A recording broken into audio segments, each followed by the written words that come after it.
I think it comes down to, obviously you want great teams to take tough shots. I think we kind of lapsed in that area. We got a little too many people involved on their roster. When you think about some of their bench, we let them be active. I think it kind of shot us in the foot a little bit, and it was always hard to catch up. For either of you again, they scored 60 points in the paint. Just what was the breakdown, close to the basket there? Yeah, I think in transition they got easy ones, and then I think they had, however many fast break points, 17. So that's, probably that right there contributed to it, and points off turnovers. And I thought a lot of times that's probably on us guards getting into the ball a little bit better, so we don't have to rotate, but. I think we could have done a little bit better. We're going to have to rotate at some point, and we kind of went back to our old ways where that second rotation we didn't get, and then they scored off the 90 cuts and the 45 cuts. So we've got to do better in that area. And like Kelsey said, essentially everybody on their team shot over 50%. It's really hard to win a basketball game when that's the case. Welcome everybody to the Sports Culture, all things sports. It's Jay Bamfo, and we got to talk about the Atlanta Dream and Indiana Fever. But before we get into that, comment, share, subscribe, and thanks for your support. So the Atlanta Dream defeated the Indiana Fever today, 108-101. Now, I gotta say that the game was really entertaining. Even though the Dream controlled the game from start to finish, Indiana was always in striking distance, and they were able to tie the game late, but they still eventually lost. Now, I immediately have to show love to Angel Reese because she dominated the Fever on both ends of the court. Who is going to slow down Kelsey Mitchell in their last contest? Kelsey either fumble or turn it over. Well, we're a minute 40 into the game. She has 4 of them already. Yeah. I mean, it's unbelievable activity, and nice finish there by Angel. Angel Reese nice. to catch the pass. Borlase coming off that career-high game on Sunday. 17 points. The Australian misses her first shot. Angel Reese going at Hines Allen. Angel strong off the glass for 2, and the foul. 7 of 14 shooting from the field for Caitlin Clark. Reese's second. The miss by Hines Allen. The rebound by Borlase. Elman thought about the 3, feeds Reese instead with the finish. 9 points. This has been a hurdle the Fever hasn't been able to cross. Reese spins. Nothing but net. 5 minutes left to play. A clutch game for both of these teams. Reese spins and finishes.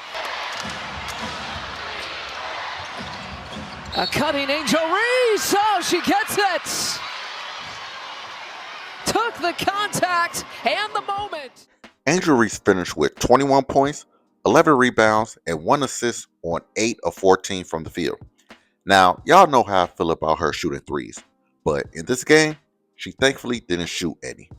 Now, coming into this matchup, all the talk was about Caitlin Clark and the debut of her new Nike basketball shoes.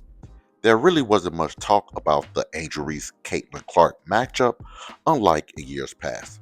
Now, for Angel Reese, I see a player that has taken her game to another level these past couple of games.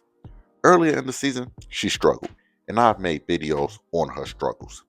I can't say anything negative about her now because she's playing really good basketball, and her team is winning in the process.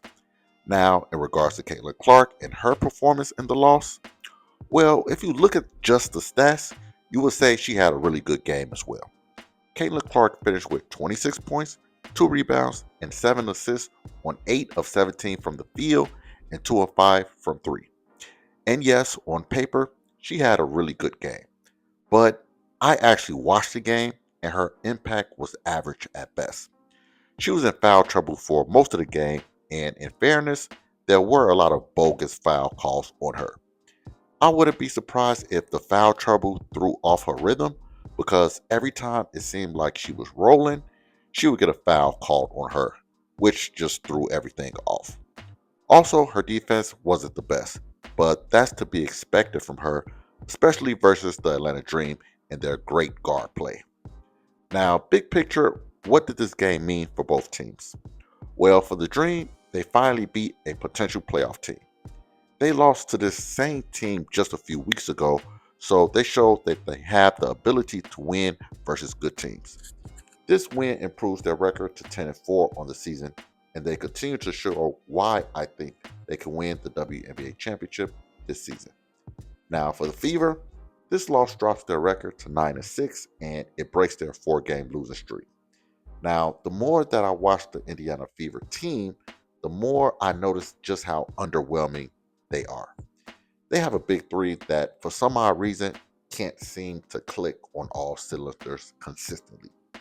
The Fever play zero defense, and their offense is extremely predictable. On paper, the Fever should be a better team, but something has been off with them all season long.